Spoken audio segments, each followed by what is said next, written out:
She was tired, her son asleep in the back seat, and all she wanted was to check into the beautiful hotel she had spent months building from the ground up. But when Janelle, a single black mother and successful entrepreneur, walked into the grand lobby of the Rosegate Hotel, she was met with cold stares and quiet judgment. The front desk clerk barely looked up before telling her, "We're fully booked." The manager backed her up, insisting she had no business there. They didn't ask for her name. They didn't check the system. They didn't even know she was the owner. That's right, Janelle owned every inch of that hotel, and what happened after they denied her was nothing short of legendary. Cameras were rolling, contracts were shredded, and reputations destroyed. What started as a moment of disrespect turned into a powerful reckoning, one that exposed hidden discrimination and reminded the world why you should never judge a book by its cover. The hum of the engine faded as Janelle Carter pulled her SUV into the circular driveway of the Rosegate Hotel. It was just past midnight. The city was quiet, the streetlights casting long golden shadows over the polished stone entryway. The hotel looked stunning, like something out of a travel magazine. Its newly installed Art Deco lighting bathed the exterior in a soft glow, and the grand windows reflected the skyline like mirrors. For a moment Janelle simply sat there, staring up at the building she had once only dreamed of owning. In the back seat, her 10-year-old son Malik slept soundly with his head leaned against the window, a comic book slipping from his hands. Janelle reached back and gently tucked a blanket over him. "We made it, baby," she whispered. She stepped out into the cool night air, stretching from the long drive. Her outfit was nothing glamorous: comfortable jeans, sneakers, and a faded Howard University hoodie. Her hair was tied up in a loose puff and she wore no makeup. This was the Janelle who had just driven 8 hours with a kid and a box of snacks, not the Janelle who had sat in boardrooms and negotiated six-figure contracts. But tonight, it didn't matter. She had built this place from the ashes. She had signed every contract, approved every design, and watched over every detail. This was her hotel. As she stepped inside the lobby, a rush of warmth met her, both from the heating system and the soft jazz music playing in the background. The marble floors gleamed, and a fresh bouquet of lilies adorned the reception desk. Everything was exactly how she had envisioned it, except for the faces. Behind the counter sat a young woman with a sleek bob haircut, her manicured nails tapping against a tablet. Next to her was a young man in a tailored vest, scrolling lazily through the guest log. Neither looked up. Janelle approached the desk, pulling her wallet from her bag. She smiled politely. "Hi, I'd like to check in." The woman didn't smile back. In fact, she barely glanced at her. "Do you have a reservation?" "No," Janelle said patiently, "but I believe there are rooms available." The receptionist clicked a few keys and then looked up with narrowed eyes. "We're fully booked tonight. Sorry, guests only past this point." "I see," Janelle said, her voice still calm. "Well, I won't be staying as a guest. I'm the owner." The woman gave a sharp laugh, not loud, just that dismissive little scoff that said everything without words. "Sure you are," she said, then turned to her coworker. "Can you call Marcus?" The young man looked at Janelle, then at her clothes, then nodded. Moments later, the night manager emerged from the hallway behind the desk. He was tall, clean-cut, and carried himself like someone who thought he ran the place, because technically on paper he did. "Is there a problem?" he asked, already annoyed. "This woman claims to be the owner," the receptionist said. The manager looked Janelle up and down, clearly skeptical. "Ma'am, we're not interested in scams or stories tonight. I suggest you leave before I call security." Janelle blinked, the words hanging in the air like a slap. For a moment she said nothing. Her fingers clutched the strap of her shoulder bag, but her face remained composed. She could have flashed her ID. She could have pulled up the business registration with her name printed in bold. She could have made one call and had them groveling within minutes, but she didn't. Instead, she looked around the lobby, the same lobby she had designed down to the exact pattern in the tile, and nodded slowly. "No need," she said quietly. "Have a good night." And with that, Janelle turned and walked out. As the doors slid shut behind her, the staff returned to their screens, oblivious to the storm they had just set in motion. Back in the SUV, Malik stirred. "Mom, are we staying here?" Janelle climbed into the driver's seat, kissed his forehead, and smiled gently. "Not tonight, baby, but don't worry, they'll remember us soon." She started the engine and drove away from the hotel she owned, the hotel that had just rejected her like a stranger. But she wasn't angry. she was planning, and they had no idea what was coming next. Morning sunlight bathed the Rosegate Hotel in a warm glow, illuminating its glass doors and golden trim like something out of a postcard. Inside, the lobby buzzed softly with early check-ins and staff prepping for the day. It looked like business as usual, until Janelle Carter walked through the front doors. But this wasn't the same woman from the night before. Today, Janelle wore a tailored navy blue pantsuit that complemented her frame perfectly. Her natural curls were pulled into a sleek bun, and a delicate gold pin in the shape of a rose. Her hotel's emblem sat on her lapel. Black leather pumps clicked against the marble floor as she walked, confidence radiating from her with every step. A sleek laptop bag hung from one shoulder, and a Bluetooth earpiece glowed in her right ear. The receptionist from the previous night looked up, then did a double take. The elegant woman heading toward her looked like someone important, maybe corporate, maybe press, but it couldn't be.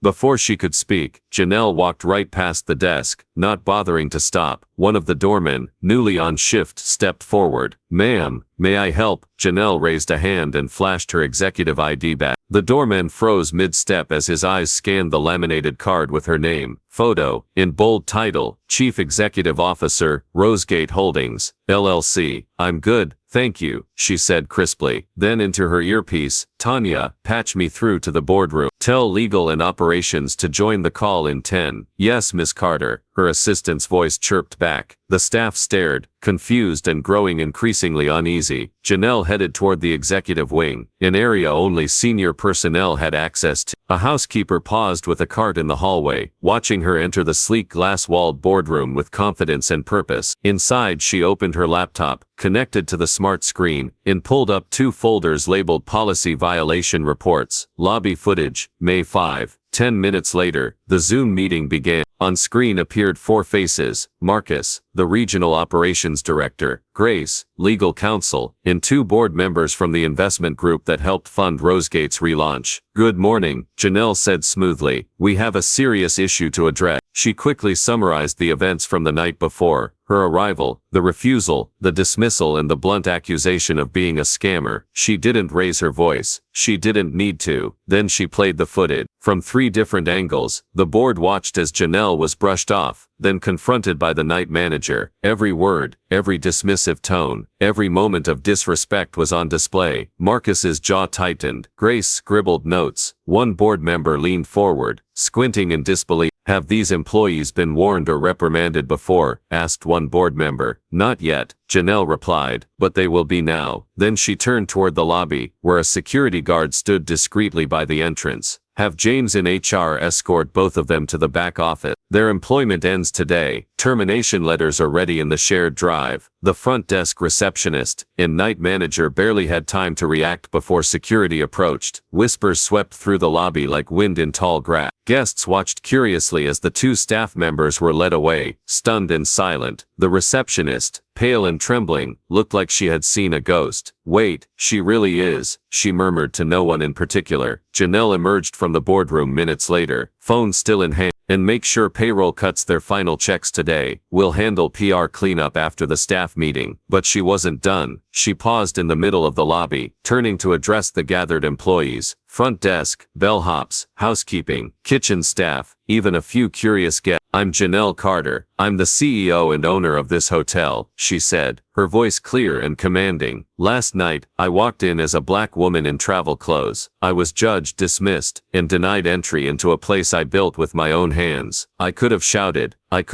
But instead, I came back with receipts and made it right." A stunned silence followed. "Let this be a lesson," she continued, locking eyes with each staff member. "If you treat people based on how they look instead of who they are, you will always get it wrong. And next time, it might not just cost you your job, it might cost you everything." She gave a nod and turned away, leaving the room in stunned awe. Long before the hotel's grand reopening, when the building was still wrapped in scaffolding and smelled of fresh drywall, Janelle had made a decision that most of her investors called overkill. She installed an experimental AI-powered security system, top of the line, untested in hospitality, and far beyond standard surveillance. It wasn't just for theft prevention or guest safety. Janelle had a deeper reason. She knew from experience what it felt like to walk into a luxury space and be made to feel small. She remembered being followed around in boutiques, overlooked in conference rooms, second-guessed in meetings. So she wanted eyes and ears in her hotel, not to catch criminals but to catch bias. The system included discrete 360 degrees cameras mounted behind lighting fixtures and ornamental decor, with microphones embedded into reception desks and walls. It even used facial recognition software to flag repeat guests and monitor staff interactions, all processed securely through a private server, accessible only to Janelle and her tech advisor. After the humiliating encounter in the lobby, Janelle had gone back to her temporary rental and immediately opened her laptop. She was angry, but more than that, she was curious. Had this been a one-off? Was it just her who was turned away, or was this something worse? The footage answered her question faster than she expected. Her eyes narrowed as she clicked through time-stamped recordings from the past several weeks. With each clip, her heart sank further. There was a black couple in their late 40s, dressed business casual, who approached the front desk politely. The receptionist, the same one who dismissed Janelle, gave them a tight smile, tapped a few keys, and shook her head. "Sorry, we're fully booked." The couple left quietly. Minutes later, a white man in gym shorts and flip-flops walked in asking for a room, and got one on the spot. Then came a young woman in a wheelchair, traveling alone. She had a reservation and ID in hand. The manager, clearly uncomfortable, kept her waiting while he sorted out an error in the system. 20 minutes later, he offered to cancel her booking to avoid inconvenience. She left visibly upset. The most painful clip of all showed a young veteran, his military dog in a vest beside him, being questioned aggressively about the pet policy. "It's a service dog," he explained repeatedly. The staff insisted they didn't have any accessible rooms available, even though several were clearly unoccupied that night. He left, head low, shoulders tense. Each time, Janelle watched the body language of her employees, the way they leaned away, the forced smiles, the glances between them. It wasn't outright racism. It wasn't overt ableism. It was something quieter and more dangerous, the subtle, daily drip of bias disguised as policy. She sat back in her chair, silent. "This is bigger than me," she muttered. For a moment, she felt overwhelmed. She had spent years building this hotel, not just as a business, but as a space for everyone, where elegance didn't mean exclusion. Yet somehow, that vision had been corrupted, right under her nose. She closed the laptop and stared out the window, thinking about her son. Malik was growing up fast. One day, he'd be a young black man in this world, walking into places like this on his own. Would he be welcomed, or dismissed, like his mother? That night, Janelle didn't sleep. By sunrise, she had a plan. She compiled all the clips into a secure presentation folder and scheduled a private meeting with the hotel's legal team and internal compliance consultant. Her subject line was blunt: Rosegate, lobby audit, systemic discrimination report, confidential. Then she drafted a staff-wide email announcing an emergency town hall for the following week. Mandatory, paid, cameras on. The final step, she called her assistant, Tanya. "We're changing everything," Janelle said. "Staff structure, hiring practices, guest interaction training. I want a cultural reset from the top down." "Understood," Tanya replied. "Do you want to go public?" Janelle paused, staring at the thumbnails of the guests who had been wronged. "Not yet," she said. "But when I do, it won't be quiet." Because now, this wasn't about a denied room. It was about reclaiming the heart of her business, and making sure no one else was ever made to feel invisible in a place that was meant to feel like home. The email went out at precisely 6 a.m. Eastern Time, as Janelle had planned. The subject line was simple, direct: statement from Janelle Carter, CEO of Rosegate Hotel. She attached the footage that had caused her so much heartache the previous night, showing the subtle, insidious discrimination carried out by her hotel staff against innocent guests. Alongside it was a short but powerful message: "My name is Janelle Carter. I'm a single mother, a businesswoman, and the proud owner of the Rosegate Hotel. Discrimination has no place in my business, or in any business." By the time the sun had fully risen, the first news outlets had picked up the story. It spread faster than wildfire. Social media erupted, the footage becoming a powerful rallying cry for justice and equality. The hashtags "Janelle owns it" and "Check in with respect" trended worldwide within hours, with thousands of tweets, posts and reactions flooding the internet. People of all backgrounds rallied behind her. They praised her strength, her ability to remain composed in the face of outright disrespect, and her decision to take immediate action. Celebrities tweeted their support, with even the likes of Ava DuVernay and Kerry Washington chiming in. Powerful move, Janelle Carter, we stand with you, DuVernay posted, followed by an avalanche of retweets. In less than 24 hours, Janelle became more than just a businesswoman. She was a symbol of resilience, of standing up for what's right, of using one's voice to amplify the voices of those who have long been ignored. On TV screens across the country, the clip played again and again, Janelle's calm, measured words, followed by the damning footage of her staff turning away guests, based on racial or physical differences, played in heavy rotation. News anchors praised her quick thinking, her professionalism, and her refusal to let the ignorance of a few tarnish the reputation she had worked so hard to build. Then came the interview. It started with a request from a local news station, which quickly turned into a request from national networks. Janelle appeared on Good Morning America, CNN, and even The Daily Show, where Trevor Noah couldn't hide his admiration for her. Janelle, I have to ask, he began, with a smile, what made you decide to put this all out there? I mean, not many people would have had the courage to stand up and expose their own company like that. Janelle smiled, confident but grounded. I didn't just expose a few employees, Trevor. I exposed a culture that I knew was not what I built Rosegate to be. It wasn't just about me getting treated poorly. It was about every guest, every person of color, every person with a disability who might walk through that door and face the same kind of treatment. This was bigger than my own experience. It was about making sure that the place I created was inclusive, welcoming, and respectful for everyone. Her words resonate. Across the internet, people began sharing stories of their own experiences in hotels, restaurants, and stores where they had faced discrimination, from subtle looks of disapproval to outright rejection. Many felt seen in a way they hadn't in years. The reaction from the public was overwhelming. Thousands of messages poured in, expressing gratitude for Janelle's courage. People shared their own personal stories, tagged the hotel in posts of support, and vowed to book stays at the Rosegate. Once the dust had settled, Janelle's actions had done more than shed light on an ugly truth. It had ignited a movement, but not everyone was cheering. The former employees who had been fired found themselves at the center of a storm of their own. Social media backlash was swift and unforgiving. The former night manager, Marcus, became a target of ridicule. His once polished social media profiles were bombarded with comments calling him racist and ignorant. His previous professional credibility shattered. The receptionist was similarly ostracized, her LinkedIn profile flooded with angry comments from users who didn't just blame her for her actions, they blamed her for the culture that allowed such behavior to continue unchecked. The press also caught wind of their attempts to defend their action. In one interview, the night manager claimed that the footage had been misinterpreted, and that he had only been following company policy. The backlash against him grew louder. His protestations were quickly overshadowed by the flood of people calling for accountability, real accountability, not just an apology. But Janelle's next move shocked everyone even more. In the midst of the media frenzy, she called a press conference. The world expected her to gloat, to bask in the spotlight. Instead, Janelle shocked everyone by announcing a new initiative. I am not just going to make changes within my hotel, she said. I'm going to help others do the same. She unveiled a new partnership with organizations focused on diversity, equity, and inclusion within the hospitality industry. She pledged to provide resources, workshops, and training to help other businesses identify and correct biases within their operation. Janelle also promised to offer mentorship to underrepresented groups in the hotel industry, providing them with opportunities to lead and thrive in spaces where they had been previously excluded. This isn't just about fixing the Rosegate Hotel, Janelle said with conviction. It's about changing the way we all do business. It's about a cultural shift, and I'm going to make sure that happens, not just in my hotel, but across the entire industry. Her announcement was met with applause and admiration. She wasn't simply cleaning up her own mess, she was using her platform to make a lasting difference. The days following Janelle's press conference were a whirlwind. The media frenzy surrounding her actions began to settle, but the ripple effect continued. Rosegate Hotel had become more than just a symbol of a business. It was now the beacon of change in an industry long dominated by exclusion and subtle biases. Rather than selling or rebranding as many had suggested, Janelle decided to hold on to the Rosegate. She believed in its potential, not just as a successful business, but as a force for good. The hotel was her heart, her legacy. She wasn't going to let one toxic culture define it. Instead, she would rewrite the narrative. This was a fresh start, not only for the building, but for the entire community. Janelle poured her energy into transforming the Rosegate into a landmark of inclusion. The changes she implemented were sweeping, and they weren't just surface level. She started by revamping the hiring process, focusing on bringing in people from underserved communities, those who might never have had the opportunity to work in high-end hospitality. She worked with local nonprofits to identify and train candidates who had been overlooked or undervalued, offering them the kind of professional development that would make them not just employees but leaders in the industry. The hotel staff underwent intensive training sessions in equity, hospitality, and anti-bias education. Janelle knew that to truly change the culture, it wasn't enough to hire diversely. Everyone needed to understand and embrace what that meant on a deeper level. She brought in experts to guide the staff through uncomfortable, yet essential conversations about privilege, microaggressions, and how to provide hospitality that was truly welcoming to all guests, no matter their background. In addition to the operational changes, Janelle launched an ambitious scholarship fund to support young single mothers pursuing business degrees. She knew firsthand the struggle of juggling work, motherhood, and dreams of a better future, and she wanted to make sure that other women didn't have to face those obstacles alone. The fund would cover tuition, childcare, and mentorship, helping these women build careers and businesses of their own, just as Janelle had done. Every change,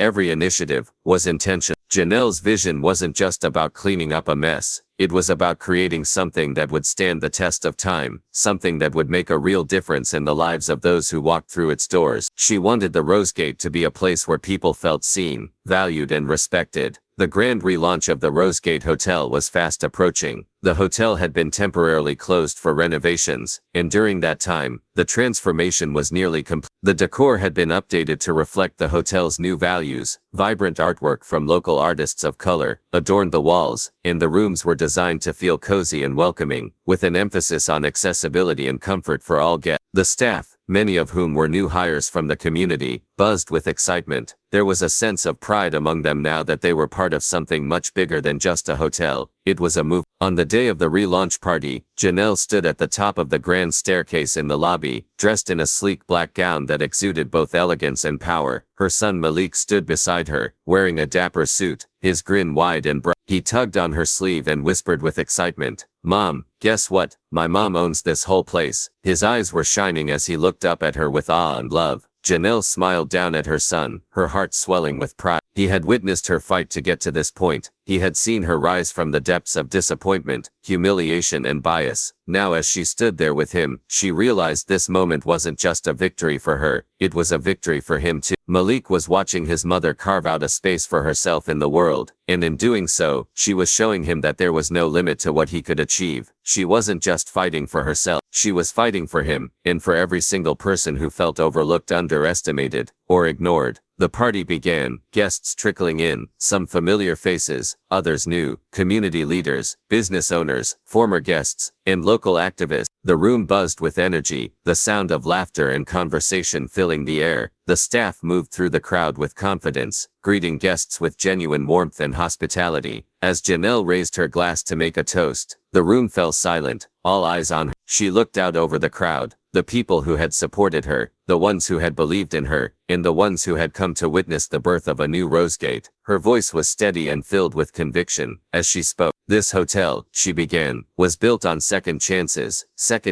for this building, and now second chances for the people who work here, the people who walked through these doors, and the people who might never have been given a chance elsewhere. This is a place where everyone gets a room, no matter how they look, where they're from, or who they love. No one will be turned away here again." The crowd erupted in applause, some even cheering as they raised their glasses in solidarity. The energy in the room was electric, and Janelle felt a rush of emotion rise within her. She wasn't just a businesswoman anymore, she was a change maker. As the camera panned out, Janelle stood at the top of the grand staircase, a symbol of grace, grit, and quiet power. She had been denied a room in her own hotel, but instead of letting that moment break her, she had turned it into something beautiful, something bigger than herself. she had made them regret it instantly. And in doing so, she had built something that would last, a place of belonging for everyone who needed it. Janelle could have walked away quietly, letting the humiliation of being turned away from her own hotel fade into the background. She could have sold the hotel, taken the money, and moved on, choosing to leave the industry altogether. But Janelle chose something bolder, something braver. She chose to take a stand, not just for herself, but for the countless others who had been ignored, overlooked, and underestimated. In the face of rejection, she decided to turn the narrative around and create something bigger, something that could make a lasting impact. Her decision was not about seeking revenge or finding vindication for the small-minded actions of a few employees. It wasn't about proving anyone wrong or satisfying her ego. It was about taking ownership, not just of the hotel, but of the values that would guide it moving forward. By holding her staff accountable and rebuilding the culture of Rosegate from the inside out, Janelle showed the world what real leadership looks like. Leadership that is not loud, not vengeful, and not fueled by bitterness. Real leadership is firm, fair, and unshakable. It's about making hard choices, taking responsibility, and showing others the way, even when the path is difficult. Janelle's actions were grounded in her deep belief in justice and fairness. She didn't just punish the people who wronged her, she transformed the environment they had created. Instead of giving up on the hotel, she made it a place where everyone, regardless of their background, could feel safe, welcome, and valued. She built a space where the voices of the marginalized were amplified, and where second chances were given, not just to the building, but to the people who worked there. Her story isn't just about business, it's about the power of self-worth, the understanding that no one has the right to define your value but you. It's about the strength of motherhood and the fierce determination to make the world a better place for the next generation. Janelle showed her son, Malik, that the fight for justice and respect is not always easy, but it's always worth it.